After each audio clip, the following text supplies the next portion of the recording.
The acts of mass killing and all the other associated immoral crimes in 1965 and subsequently, and the failure to prevent their occurrence or to take action against their perpetrators occurred under the full responsibility of the state of Indonesia.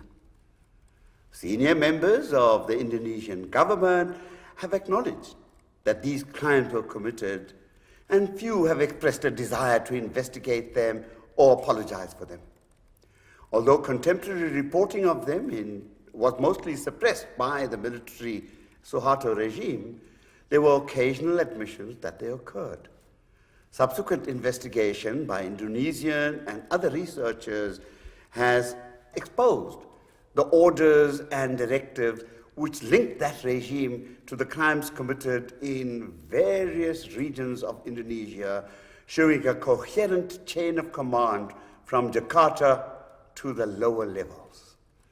To the extent that some crimes may have been committed independently of the authorities by so-called spontaneous local action, this did not absolve the government at the time from the obligation to prevent their occurrence and to punish those responsible. It needs to be borne in mind throughout that all the crimes against humanity committed during this time and described in detail below were against a discrete and large part of Indonesian society, the communists in Indonesia, and everyone connected with them, however remotely, as well as supporters of President Sukarno and members and supporters of the PNI who had nothing whatsoever to do with the PKI. The acts documented above, in which it is widely understood that at least 500,000 people were killed in the aftermath of the G30's events, clearly constitute violations of crimes against humanity under international customary law of murder, appropriately the first count to be brought before the tribunal by the prosecution. Considering the scale and scope of these killings, they may also be qualified as a crime against humanity as extermination, whose character is described as follows. Extermination consists first and foremost of an act or combination of acts which contributes to the killing of a large number of individuals.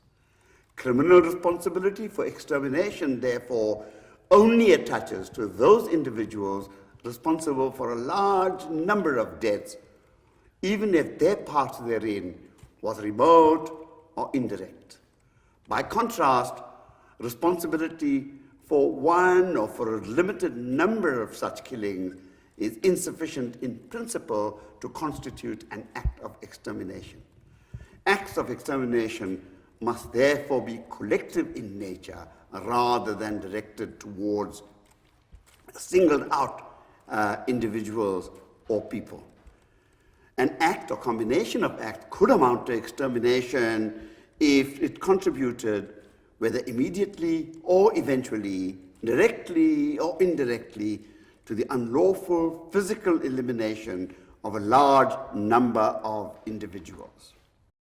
The universal proscription of arbitrary and unlawful imprisonment under international customary law, the acts brought before the tribunal, as documented above, support the prosecution's charge of violation of Article 9E of Law 26 of 2000, as argued. Imprisonment or other severe deprivation of physical liberty in violation of fundamental rules of international law is considered a crime against humanity. The state of Indonesia, acting individually or in concert with other organizations, arbitrarily arrested and imprisoned large numbers of members, followers, and sympathizers of the Indonesian Communist Party, PKI-affiliated organizations, as well as supporters of President Sukarno and members and supporters of the PNI. All these people were detained without trial, and the vast majority detained without any warrant of arrest and in violation of international law. In this regard, the absence of a valid arrest warrant rendered the initial arrest unlawful. Additionally, detainees were never informed of the reasons for their detention, nor were they formally charged or informed of any of their procedural rights.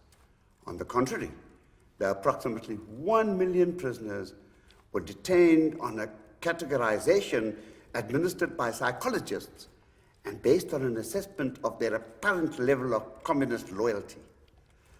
The prisoners' categorization was usually an indication of whether they would survive, and thus the psychologists, in essence, were performing the role of de facto judges. Given the extreme work requirements and inhuman working conditions, and the total control exercised by military and civilian officers of the state over members in prison, it is clear that the prisoners or inmates of what may have been known as labor camps were subject to enslavement, a crime against humanity and a crime under Indonesian Domestic Law 26 of 2000, Article 9C. Furthermore, it constitutes a violation of the 1930 Convention concerning forced or compulsory labor, ratified by Indonesia on 12 June 1950, providing strict limitations on the amount of labor that may be required and conditions under which it may be performed. In addition to the absolute ban on torture under international law and international customary law, the following explicit prohibitions on torture are provided in Indonesian law. In Indonesian Constitution, Article 28(2) says, every person shall have the right to be free from torture or inhumane, degrading treatment or punishment, and shall have the right to obtain political asylum from another country. This is law number 39 of 1999 on human rights. Article 33(1) provides, everyone has the right to be free from torture or to be free from cruel, inhumane, or degrading punishment or treatment. Law number 6 of 2000, Article 9F, explicitly names torture among the crimes to be applied retroactively according to Article 33 by the Human Rights Courts. Clearly, the evidence brought before the tribunal demonstrates the occurrence of enforced disappearance as defined in the preamble to the 1992 Declaration. An enforced disappearance occurs when persons are arrested, detained, or abducted against their will, or otherwise deprived of their liberty by officials of different branches or levels of government, or by organized groups or private individuals acting on behalf of or with the support, direct or indirect, consent or acquiescence of the government, followed by a refusal to disclose the fate or whereabouts of the persons concerned, or a refusal to acknowledge the deprivation of their liberty, which places such persons outside the protection of the law. That is the definition. Clearly, the evidence brought before the tribunal demonstrates the occurrence of enforced disappearance. Many, many people disappeared, and we need not go into much more detail about that. The evidence, both oral and written, presented to the tribunal on the subject of sexual violence in Indonesia in 1965, 1966, and subsequently, is compelling and conclusive. The numerous statements by witnesses from different areas of Indonesia provide specific and graphic information on a whole range of crimes under this heading. The details provided by individuals and the experiences which they relate are mutually corroborative and build a picture of sexual violence inflicted on a wide scale and over a long time upon large numbers of women who are alleged to have had some connection or sympathy with the PKI, with the regime of President Sukarno, or with the PNI. These crimes included rape, sexual violence in the form of torture, sexual enslavement, and other forms of sexual violence constituting crimes against humanity outlawed under international customary law and Indonesian domestic law. More attention still needs to be focused on this deeply disturbing aspect of the events of 1965, 1966, and after. The call of Komnas Perempuan for a full investigation by the government of Indonesia and full compensation to the surviving victims of sexual violence and their families is still outstanding nearly 10 years after it was made. Upon consideration of the evidence presented before the tribunal, the fact was established that many Indonesians were subjected to forcible exile, which constitutes the deprivation of the right to free passage, right to return, and enjoyment of full citizenship rights, fundamental rights laid down in international customary or treaty law, and this may well reach the same level of gravity as other forms of persecution as a crime against humanity. The prosecution indictment put before the panel of judges charged the crime of persecution through propaganda as a crime against humanity, charging that the state of Indonesia is responsible for using propaganda and hate speech as part of the widespread and or systematic attack against members of the PKI-affiliated organizations and or supporters of President Sukarno and or members and supporters of the PNI from 1965 onwards by spreading hate propaganda via various instruments.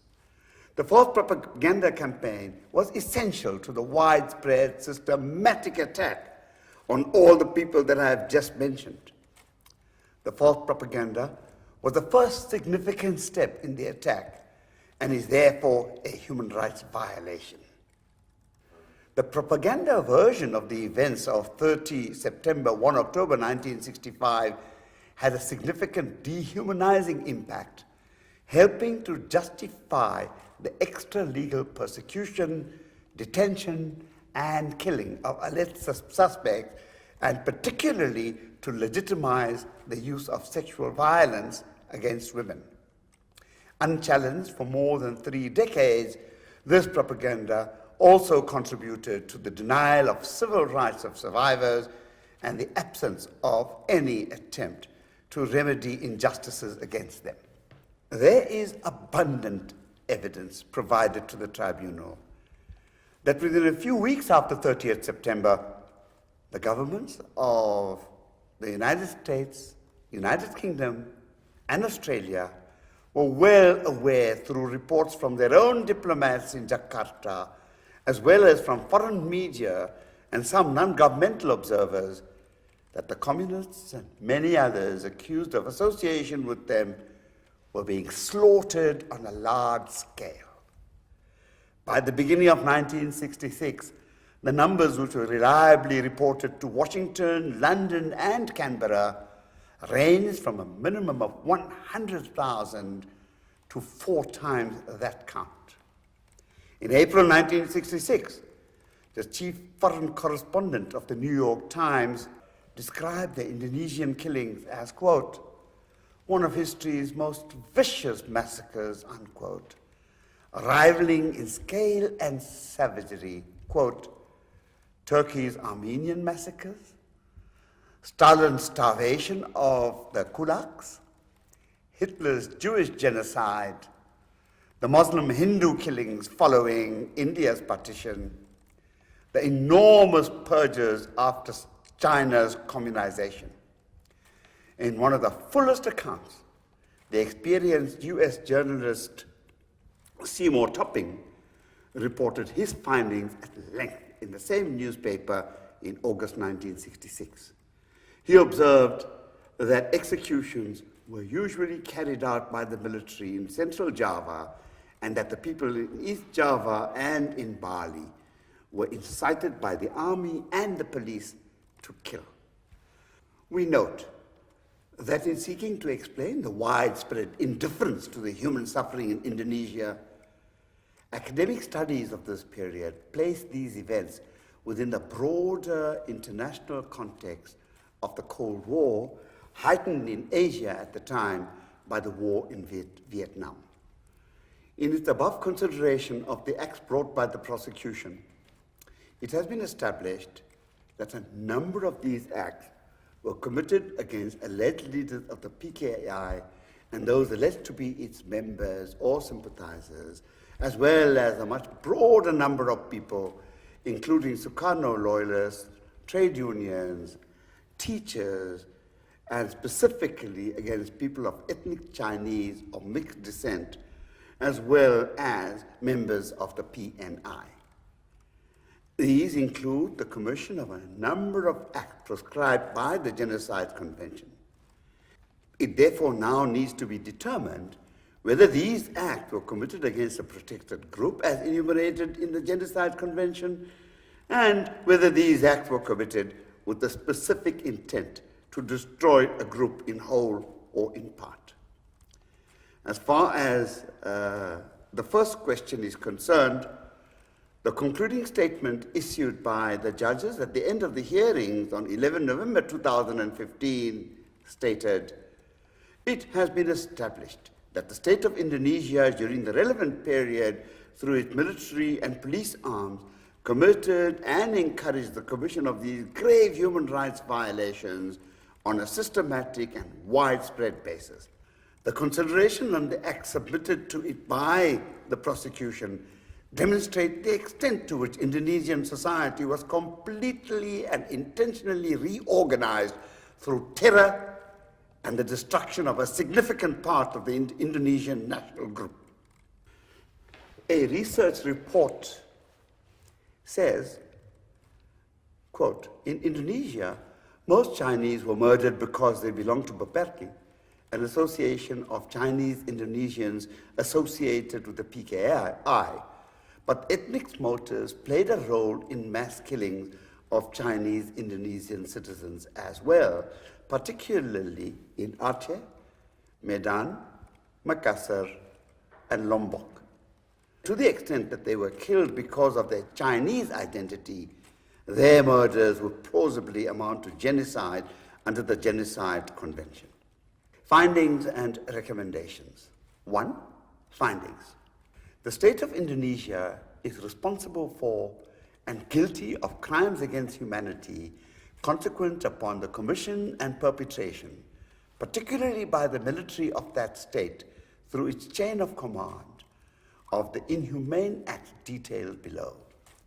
All these acts were an integral part of a broad, widespread, systematic attack against the Partai Komunis Indonesia, the PKI, the Communist Party of Indonesia, its affiliate organizations, its leaders, members, supporters, and their families, as well as those alleged to have been sympathetic to its aims, and more broadly, against many people having no connection at all with the PKI in what became a widespread purge, which included many supporters of President Sukarno and progressive members of the Partai Nasional Indonesia, the PNI.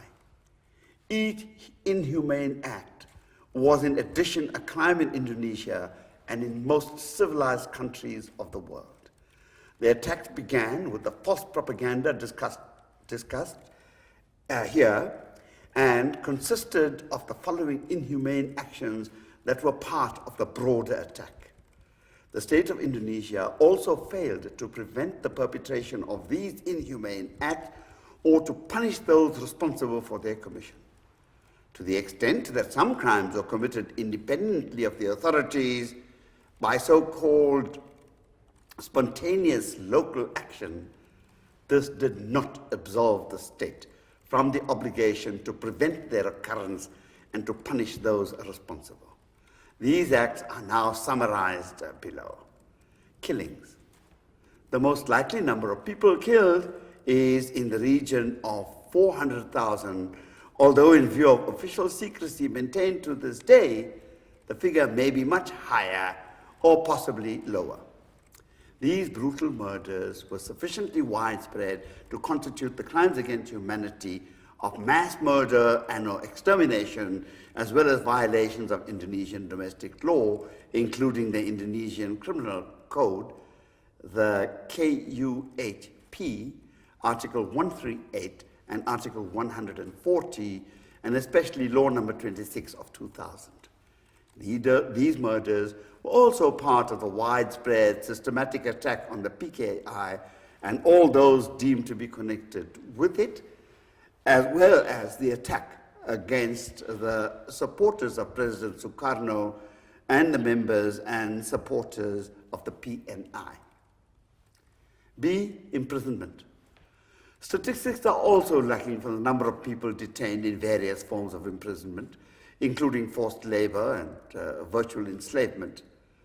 It was at least as many as 600,000 and probably much higher. The unjustified imprisonment was a crime in Indonesia and in most parts of the world at the relevant time, and was sufficiently widespread and systematic to also constitute a serious crime against humanity, as well as a violation of Law Number 26 of 2000. These acts of imprisonment were also part of the widespread systematic attack on the PKI and all those deemed to have been connected with it and the other organizations mentioned. Enslavement. There is considerable evidence that many of the people who were detained were forced to work under conditions which amounted to the crimes against humanity of enslavement, as well as violation of the 1930 Convention concerning forced or compulsory labor. It was again a violation of Indonesian domestic law, especially Law Number 26 of 2000. These acts of enslavement were also part of the widespread systematic attack on the PKI and all those deemed to be suspected, rather, to be connected with it, as well as the other supporters and organizations mentioned. Torture. Considerable evidence is available of the wide-scale use of torture having been inflicted upon prisoners and detainees in the period of the mass killings and imprisonment. Many instances are recorded in the reports of Komnas HAM and Komnas Perempuan, and other individual cases are described in witness statements and written evidence. There are explicit provisions against torture in Indonesian law, and there is an absolute ban on torture in international customary law. These acts of torture were part of the widespread systematic attack on the PKI and all those deemed or suspected to be connected with it, including the supporters of President Sukarno, as well as members of the PNI. Enforced disappearance. Considerable evidence is available of wide-scale enforced disappearances, sometimes as a prelude to imprisonment or execution, while in other cases, the victim's fate has never been determined. Evidence of these was provided in the Komnas HAM report and by witnesses and case studies presented to the tribunal. Enforced disappearance is prohibited by international customary law. These acts of enforced disappearance were part of the widespread systematic attack on the PKI, all those deemed to be connected with it. F. Sexual violence. Evidence of sexual violence recorded in the Komnas Perempuan report and submitted in oral and written form is compelling and conclusive.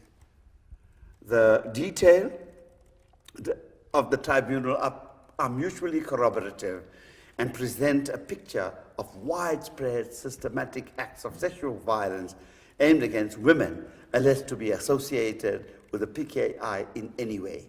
These acts included rape, sexual torture, sexual enslavement, and other forms of sexual violence. These acts were and are crimes in Indonesia, especially Law Number 26 of 2000, and also constitute crimes against humanity as part of the widespread systematic attack on the PKI and all those deemed to be connected with it. Exile. Those Indonesians whose passports were confiscated abroad were deprived of their full and unconditional rights of citizenship. The policy of involuntary or forcible exile, apart from being inhumane conduct, formed part of a widespread systematic state attack against a substantial and significant targeted sector of the civilian population, and may well be a crime against humanity in the form of persecution. Propaganda. The official version of what happened to the prisoners at Lubangbuaya was totally false. The true facts were known to the military leadership under General Suharto from early on, but were deliberately distorted for propaganda purposes. The sustained propaganda campaign against those accused of being linked to the PKI helped to justify the extra-legal persecution, detention, and killing of alleged suspects, and to legitimize the sexual violence and all the inhumane conduct already described. Unchallenged for more than 3 decades, this propaganda also contributed not only to the denial of civil rights of survivors, but also to their continued persecution. Spreading false propaganda for the purpose of preparing the ground for violence is integral to the commission of that violence. The act of preparing for the crime cannot be said to be separate from the crime itself. This preparation paved the way and was the beginning and part of the overall broad attack. I now deal with complicity of other states. The United States of America, the United Kingdom, and Australia were all complicit to different degrees in the commission of these crimes against humanity. The US gave sufficient support to the Indonesian military, knowing well that they were embarked upon a program of mass killings and other criminal conduct for the charge of complicity in crimes against humanity to be justified. The clearest evidence of this was a supply of lists of names of PKI officials when there was a strong presumption that these would facilitate the arrest and or execution of those that were named. The UK and Australia conducted a sustained campaign repeating false propaganda from the Indonesian army, and they continued with this policy even after it had become abundantly clear that the killings and other crimes against humanity were taking place on a mass and indiscriminate basis. On balance, this justifies the charge of complicity in the above crimes against humanity. The governments of the countries referred to above were fully aware of what was taking place in Indonesia through their diplomatic reports, from contacts in the field and accounts in the Western media. Genocide. The facts brought before the tribunal by the prosecution include acts that fall within those enumerated in the Genocide Convention. These acts were committed against a significant and substantial section of the Indonesian nation or Indonesian national group as a protected group as enumerated in the Genocide Convention, and were committed with a specific intent to annihilate or destroy that section in whole or in part. This possibly also applies to crimes committed against the Chinese ethnic minority group. The state of Indonesia is bound by the provisions of the 1948 Genocide Convention under international customary law. Finally, I read the recommendations. This report calls upon the Indonesian government urgently and without qualification to A, apologize to all victims, survivors, and their families for the commission by the state of all the crimes against humanity and other crimes committed in Indonesia in relation to the 1965 events. B, investigate and prosecute all crimes against humanity. C, ensure appropriate compensation and reparation to victims and survivors. This report fully supports and urges all relevant authorities to heed and comply with 1, the call of Komnas Perempuan for a full investigation by the government of Indonesia and full compensation to the surviving victims of sexual violence, as well as to their families. 2, the call of Komnas HAM that the Attorney General should act on the basis of his 2012 report to conduct investigations in what are deemed to have been grave violations of human rights that occurred during the events of 1965, 1966 and afterwards.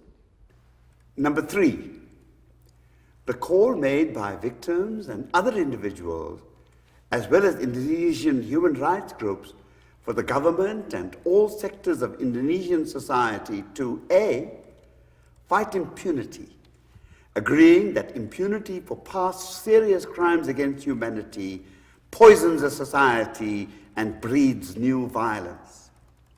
B, rehabilitate the victims and remove any still outstanding persecution by the authorities or restrictions on their full enjoyment of all human rights guaranteed under international and Indonesian law. And finally, C, establish the truth about what happened so future generations can learn from the past. Thank you very much.